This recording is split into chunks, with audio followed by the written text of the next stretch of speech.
When working with the top of the hair, it's much the same thing.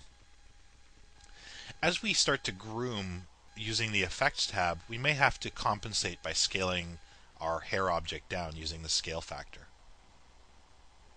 If I begin by increasing the frizz at root,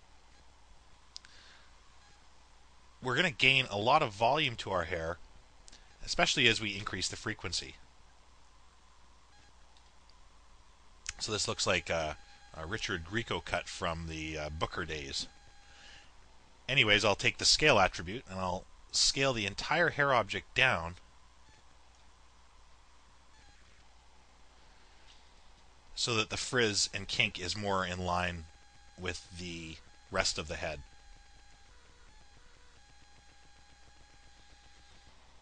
I'll take the tip frizz up a little higher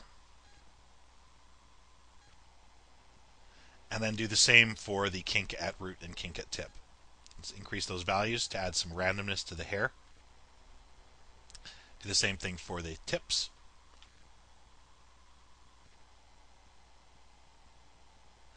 And then increase the kink frequency factor.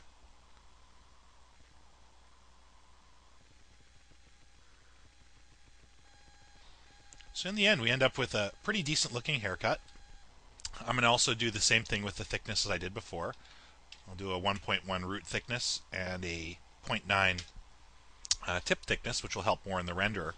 And I can also add a bit of randomness to the hair itself, just a random scale.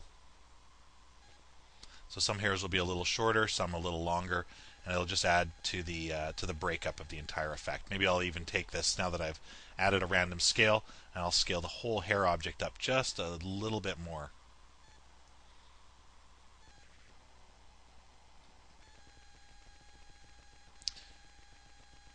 Okay, that's not looking too bad now.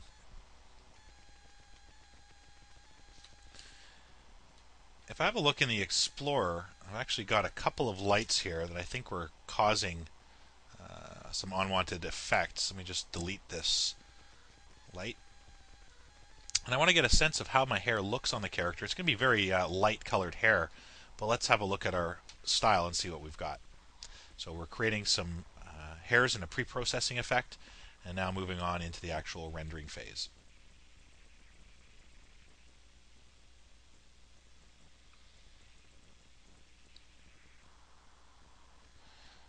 Okay, that doesn't look too bad. What I want to do at this point is take both hair objects and freeze them to bake in the history, and now we can begin to work on the actual shader.